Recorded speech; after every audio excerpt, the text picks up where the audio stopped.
Hi, beautifuls. I heard that you were looking to reinvent yourself. You're over the age of 40, but you don't know where to start. Let's delve into this video so we can learn some strategies and some tips to help you because it's never too late. Let's get into the video. Don't play with it, don't be decided. Naturally chic. Hi, beautifuls. Welcome to my channel. This is Tiffany, also known as Naturally Chic, where chic is simply how you construct classy but do it naturally. So it's spelled SHYCC. Today, we're going to do a little bit of chit chat and talk about changing or igniting your passion over the age of 40. Resetting, regrouping, rejuvenating, all the things that we see a lot of people talking about. But sometimes when we get a certain age, we feel like we can't do it. So I'm going to give you some strategies that will help you and ignite a fire under you. So if that's you, keep watching. And you don't have to be 40. You can be 30. You can be 20. But you know that you want to reset and change some things in the trajectory that your life is going. Try new something else. Try a new path. So if that's you and this seems interesting, keep watching for some strategies. You know, sometimes we feel after a certain age that it's too late for us. It's too late to change. It's too late. Like sometimes we have the same hairstyle. It's too late to change our hair. Too late to change a new career path. Too late to learn a new hobby. Too late to do friends, get new friendship groups, all the things. But it really isn't. You're just right in the right time, in the right path. The Bible says that everything, there's a season and a time. And so think of this as your time. If things are on you and you just feel like you want to change, then that means it's your time to do something about it.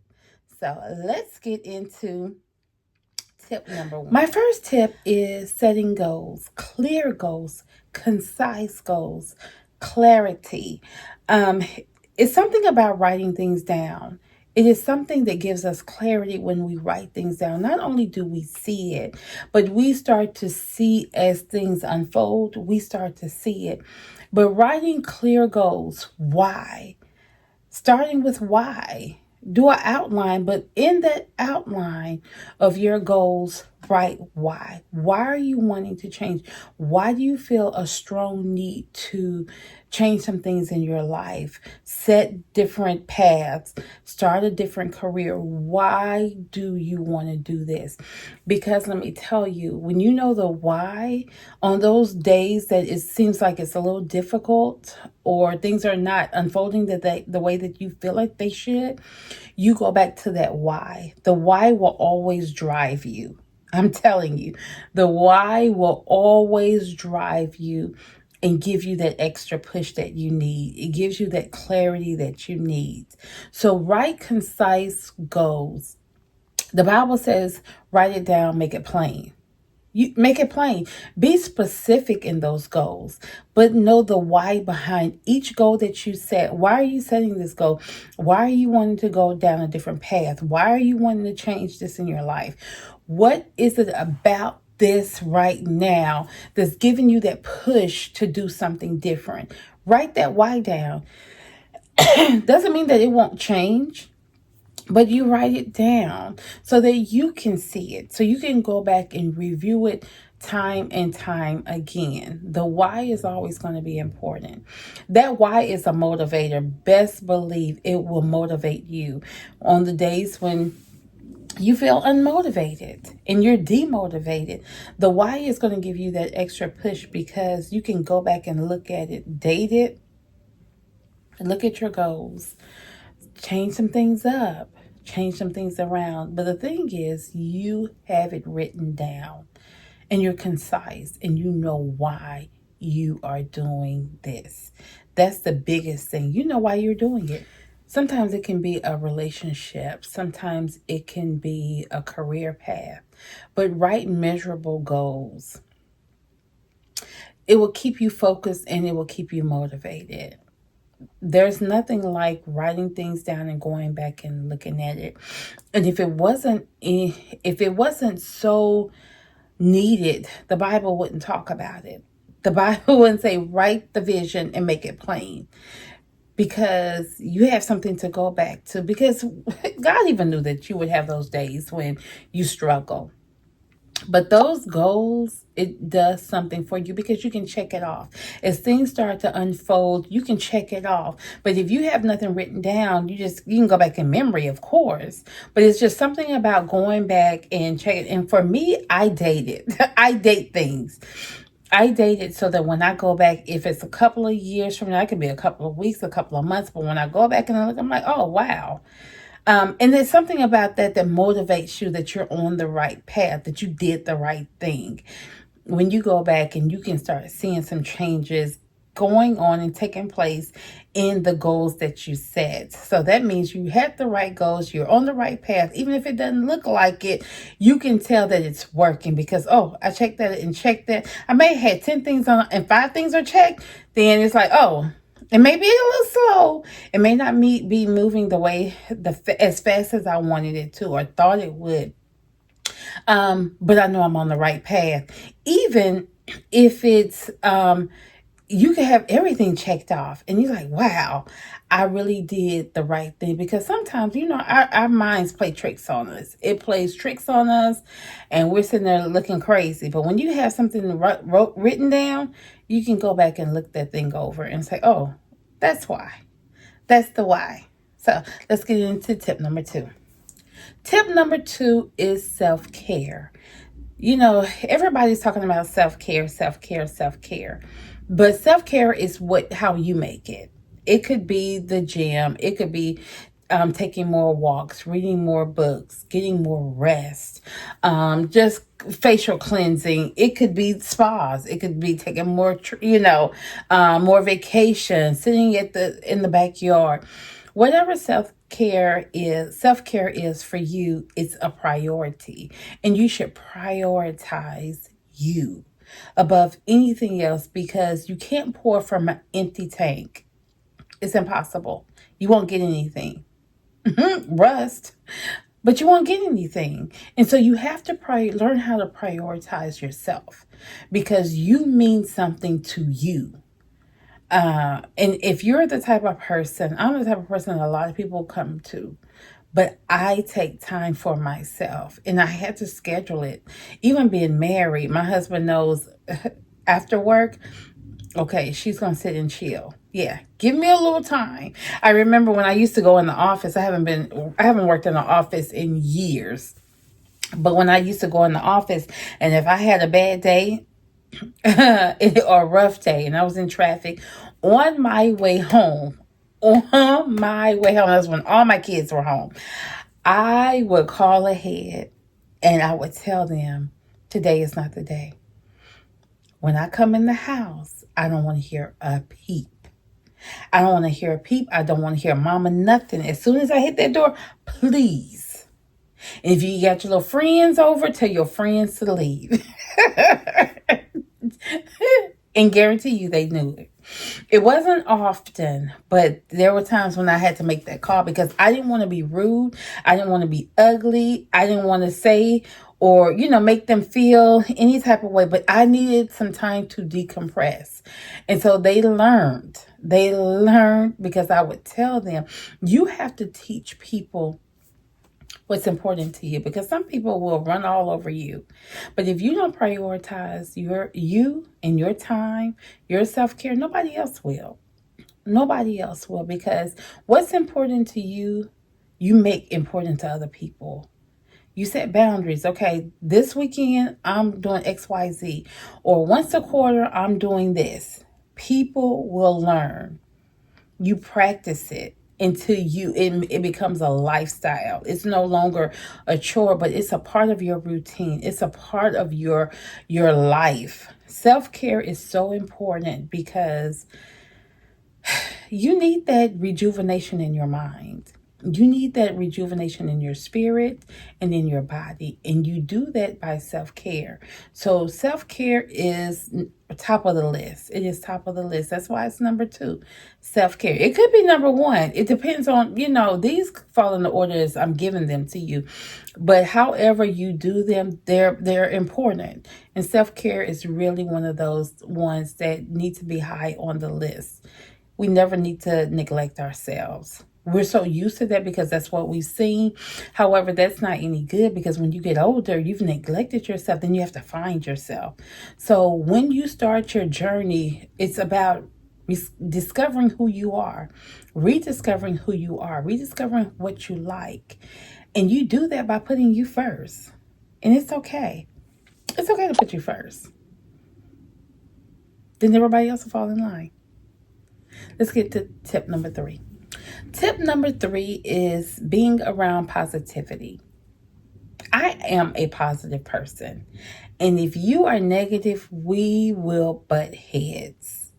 If you have a negative mindset, we will butt heads. I will always see the good in things and in people. I try to see the good. I try to see the good in every situation, because it's so hard. It's so easy to be negative. In the world we live in, it's so easy to be negative. However, when you are on a journey, you want to hang around, not yes people. You don't want yes people, but you want people that are going to encourage you. You don't want people in your life to say, "Girl, you too old for that," or "Boy, man, you past that. Leave that to the." No, you want people to say, "Oh, I thought about doing that. I thought about changing careers. Oh my God, that is so amazing that you're doing that. Were you scared?" And you're like, "No, well, it was a little bit. I mean, be honest. But I knew it was something that I wanted to do for me." That's what you want around you. Some people that are going to build you up. Yes, the Bible tells us to encourage ourselves, but it also tells us that we need like-minded people to be in our corner, to fight for us, to fight with us. You need that strength that you can pull on. So you need positivity around you. If you always are surrounded by negative thinking, negative attitudes, what's going to happen? You're going to shoot your own self. You're going to shoot your own self down. Every time a negative thought comes to you, you compound it with positivity. Compounded with positivity. But when you're around that, it helps, because somebody can say, "Oh," if you even say something contrary to what you're wanting to do, if people are positive around you, you're like, "Why are you thinking like that? You know you can do that. You know that should be easy for you. You know that you deserve this. You know that you're well able to do this." You want people like that to speak into you. Speak into you. And that's what positivity does. Positivity always uplifts. It finds the positive in things. And that's God. He finds the positive in us. Negative will talk you out of stuff. It will tell you you're too old. It will tell you, "Oh, you're over 40. You've already lived your life. Look, you don't need to be doing that. You need to stay where you are. You too old to be doing this. The world is changing, so you need to be, stay where you are. There's stability." No. If God has put something in you, that means He is well able to take care of you. And that's how you see it. God, you're well able. You're the one that put things in me. So you're well able to pull those things out of me. You're well able. I mean, when I got into content creating, I didn't see a lot of people my age doing it, my size. I could easily give up, because it's not as fast as, one would think, because I've seen people that started with me that keep going, and I have fallen off. I will be the first one to say it. But baby, who picks herself back up? Me. Who talks to herself, "You can do this"? Me. Who started to tell myself, "Okay, this is going at the pace that I needed to go"? Me. And I stopped comparing myself to other people. I start lifting myself up.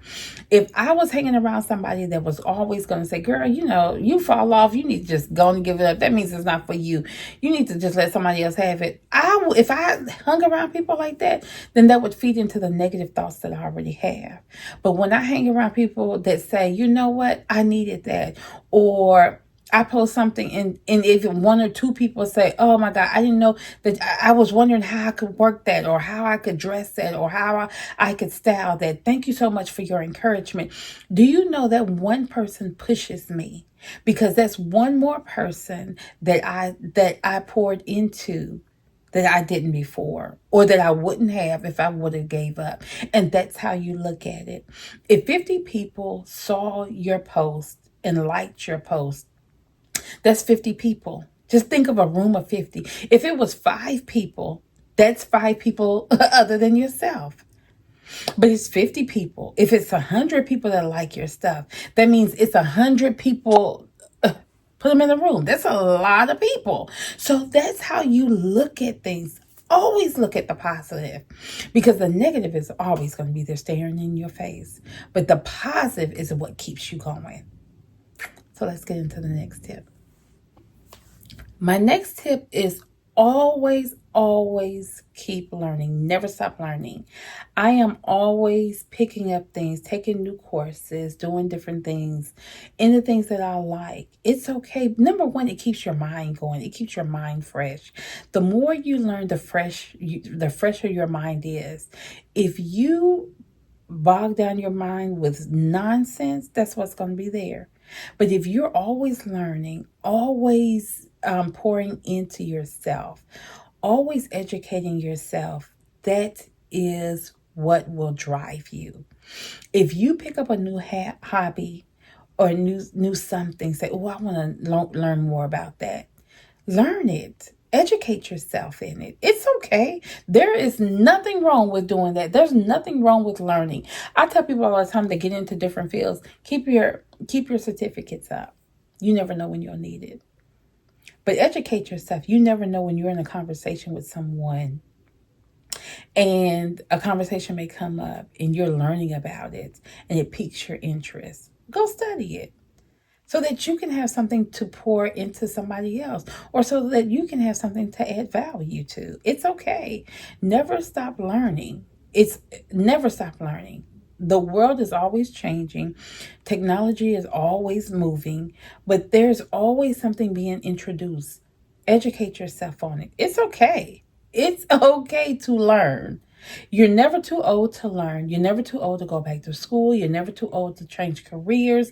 You're never too old to pick up a new hobby. Just You're never too old. That's the reason why people keep writing books in their well into their senior. You see people graduating well into their senior. Why? Because they knew the power of learning. There's power behind learning new things. There's power behind it. It opens up a whole new realm for you. It opens up so much more. What they say, learning is power. It is. It is so powerful to learn new things. Never cut yourself off and stay complacent and because if you stay complacent, you'll stay stagnant. Always, always learn, learn, learn, and keep learning. It's such a benefit. It's such a benefit. The next tip. So, my next tip is to celebrate your success, celebrate your progress, celebrate the small wins, celebrate the big wins. The thing is, we will always celebrate big wins. However, we rarely celebrate small wins. And I don't know why. I don't know if it makes you feel that you're not accomplished, you're not successful. But to me, a win is a win. And I had to learn that. A win is a win. No matter how small, a win is a win. A win means I stood up and I stood up for me. I stepped out and I stepped out for me. I went forth and I went forth for me. And I didn't allow anything to hold me back. A win is a win.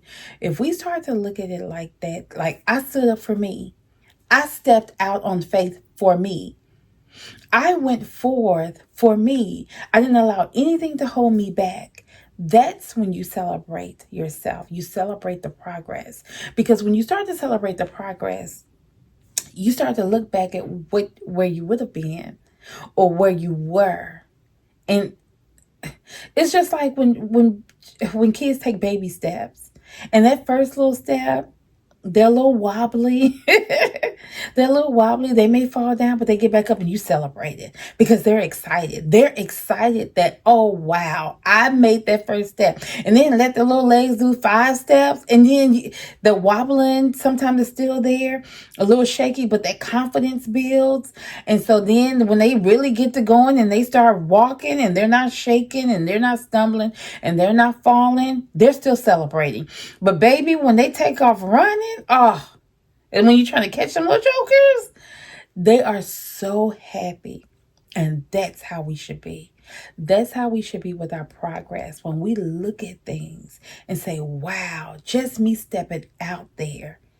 Look at where I am. It's been 6 months and my attitude has changed. It's been 6 months and I'm happier. It's been 6 months and the weight has come off. It's been 6 months and I've saved this. It's been 6 months and I've paid off these bills. It's been 6 months and I'm growing in my career. It's been 6 months and I'm growing in my education. Whatever that success is, you commend yourself and you celebrate because you did something. You not only wrote that goal down, but you prioritize yourself. You put yourself first and you stepped out there and you went for broke. That's what you're celebrating. The fact that you didn't give up. You could have. You could have stayed where you were, but you didn't. That's what you celebrate. And I'm telling you, it's a game changer. It is a game changer when we not only start seeing the vision, but we write it down. Then we prioritize it. It's something about it. And then you get to speaking that positivity, and it's nothing like it.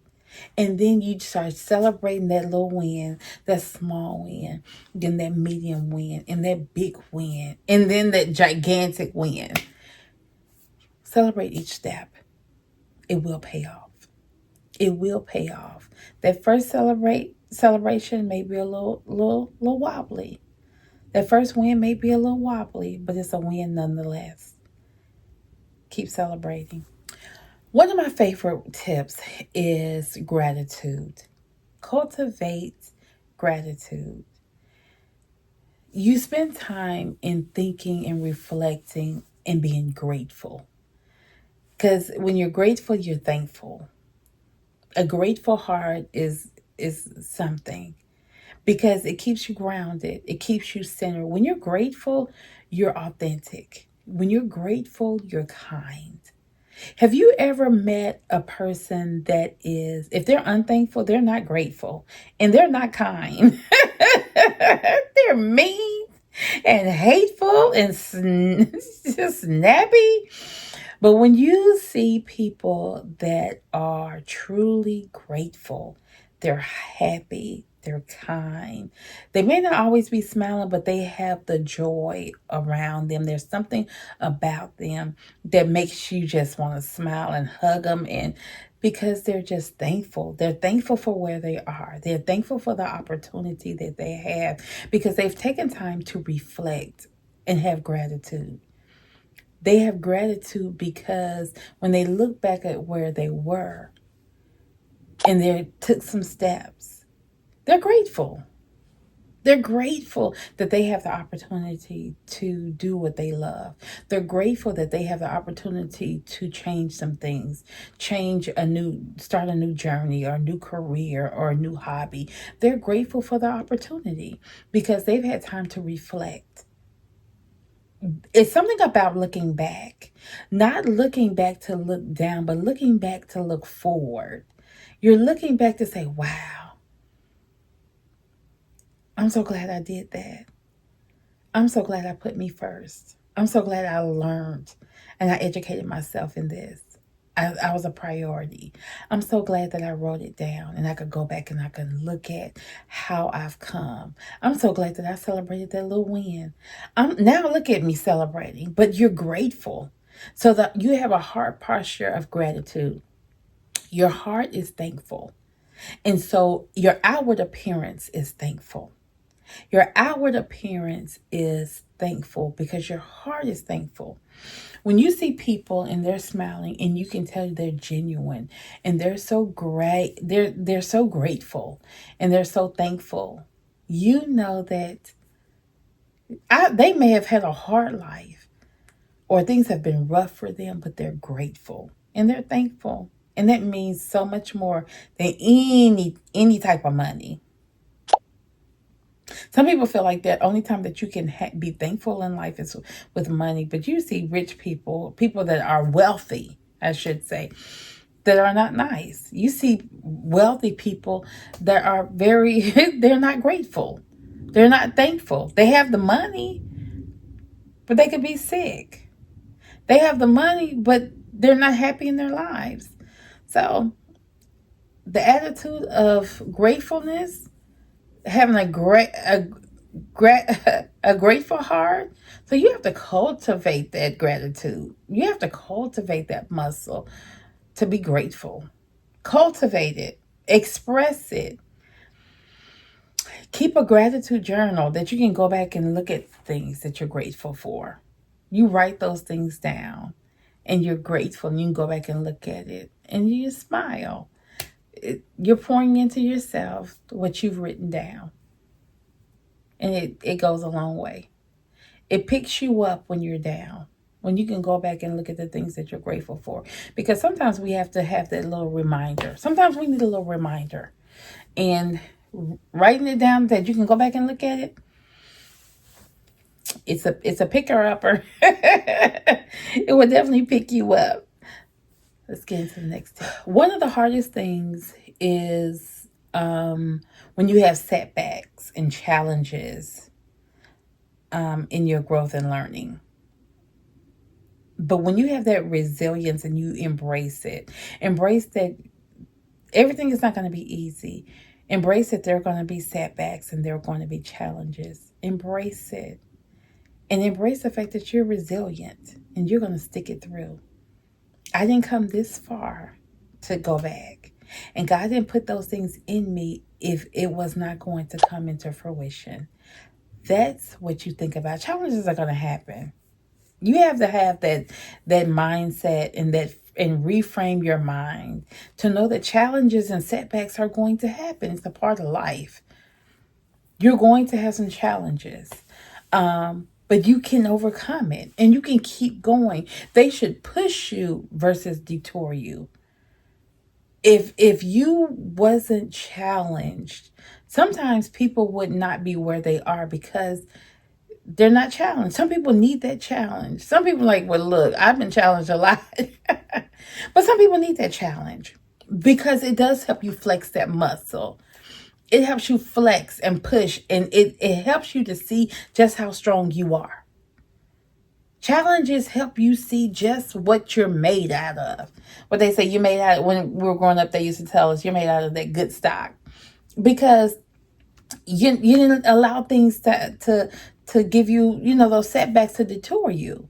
You keep going. Why? Because you know it's better than where you are. It's better than being back here. So you keep going. Like, okay, I was in that career. This is harder because it's new. I'm not comfortable. So back there I was comfortable, but I was unhappy. Here it's uncomfortable, but I know that it's what's in me. It's what's driving me. It's my why. It's my goal. So I got to keep going.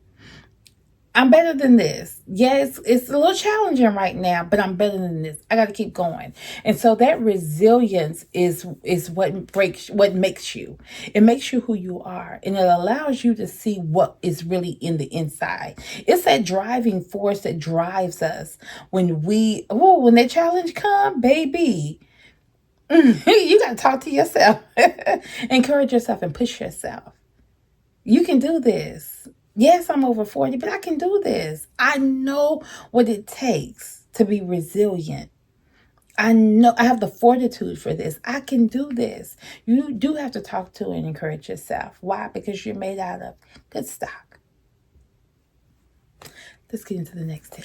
My next tip is connect with others. It's okay to have those friends that's been there through thick and thin, but it's okay to add new friends, new connections, make new connections, because Iron sharpens iron. You never know what somebody else has that you need, and what you have that somebody else's need, if you never connect. We all are not, we're all here to help one another. We're not to be on the island by ourselves. I know people post those little things about if you're on the island by yourself and if you were the only one. We're not.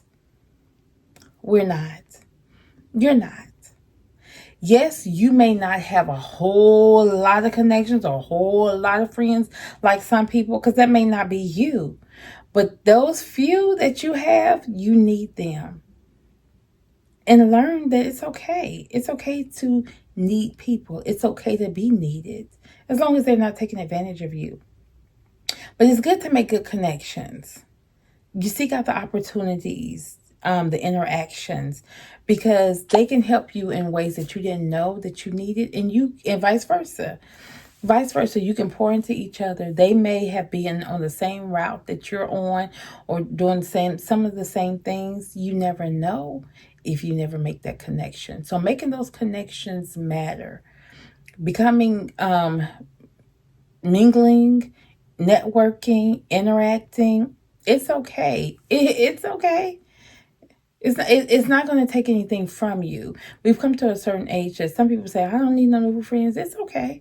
It's okay to make adult friends in our 40s, 50s. It's good, because sometimes you don't know what you don't know, and you don't know that you didn't need somebody until you run across somebody like, oh my God. And it's like there's such a connection, like you've known that person all your life. That means that some things are just meant. It's just the timing. It's just waiting on that timing and that season. And sometimes you have to realize when seasons are over. And that's okay too. Because the Lord, I just believe that He replaces. He replaces and He gives you what you're needing for that season. And those sometimes come in new connections, new friends, new associates. And it's okay to build those. It's needed in your next journey, in your next level. And you'll understand day by day. Let's get into the next tip. My next tip is self compassion. We have to learn to extend ourselves grace, because when you're stepping out on a new path, a new journey, a new career, when you're reinventing yourself, it can be hard. And just because you're over 40 doesn't mean you know it all. And when you've used to doing something a certain way, it's going to be hard. So extend grace, show yourself compassion, because it will be hard, it will be difficult. And if you beat yourself up, it's going to be harder. But when you show yourself some compassion and say, you know what, this is new, this is scary. Be honest with yourself. Be honest with how you feel. Don't just shrug it off. Sit in it. Sit in it, feel it, so that you can show yourself grace. Because if you're always shrugging it off, you're not extending grace to yourself. Grace means you're sitting in where you are and you're learning it, and you're saying, okay, it's okay. It's okay that I messed up. It's okay that I'm, I don't know what to do. It's okay, because you're comfortable. You are comfortable where you are. So if you're comfortable where you are and you step out into something new, it's going to be uncomfortable. So anytime uncomfortability, it gives you the. So when you sit down and you show yourself some compassion, that means, I acknowledge that this is new. I acknowledge that this is different. I acknowledge that this is uncomfortable for me. But I also acknowledge that with a little bit of grace and a little bit of compassion, I can make this work. With a little bit of grace and a little bit of compassion, this will work out the way it should. With a little bit of grace and a little bit of compassion, I would have made the right choice and I'm on the right path. That's what self compassion does. So, we're getting ready to do our last tip. My last tip is self to seeking guidance, a mentor. You don't know it all. And it's okay. Like they have life coaches, they have coaches in different fields that you want to go into. Seek out professional guidance. It's totally okay. Nothing's wrong with it. That means that you want to be successful in where you are, or where the new path that you're going on. Seek guidance. Our ultimate guide is always going to be God, but He will lead you to the people that need to be in your life, that are pour into you, because they'll hold you accountable. They will hold you accountable. They will guide you. That's why they're guiding, their guidance. That's why they're coaches, because they will guide you. They will help you in those difficult times or difficult days. They will talk you off the ledge. They will talk you off the ledge. And sometimes it's not always in the professional arena, but there's somebody that has some wisdom and insight. The Bible says, above all, get wisdom. Wisdom is the principal thing. It really is, because that wisdom is going to guide you. It's not going to always be in our emotions, but it's going to guide us. And sometimes we need that, especially when we're reinventing ourselves. We can be a little stuck. And we need that guiding hand, that guiding light to help us in those difficult days, to just give us that extra push, or just to pour into us. Know that it's okay to do that. Know that it's okay to reach out. And if you don't know who to reach out to, pray and ask the Lord to lead you, because I guarantee you He'll do that. He'll lead you to who needs to be in your life, and you will make just I've crossed paths with people and know that something clicked, like, okay, you need to get in touch with them. You need to stay in touch with them, because they truly pour into your life, and they've been where you haven't been. They've been where you have not been. And so that's how you look at it. There are some people that have been where you haven't, and you need that guidance. You need that mentor. Oh, you really need them. And be open to receive the support. Number one, be open to know that you need it, but then be open to in a receiving posture, that okay, not I need the support, but I receive the support. Because some people will just reach out to you, say, look, you were placed in my heart, my spirit. Let me help you. I just feel led to help you. I feel led to do whatever. Be open to receive. Like, no, I got it. I got it. No, we're a softer side. Everything doesn't have to be hard. um, Everything won't be easy, but everything doesn't have to be hard. So know that. Seek professional guidance, seek a life coach, seek a mentor. And if you don't know where to start, pray. They'll always guide you. Once again, I hope you enjoyed the tips that I have provided today. I know those are things that are helping me, as I am also on a new journey, whether it's with my health, whether it's a new career, whether it's a new hobby, a new plan of life, whatever it is. I'm always learning. I'm always changing.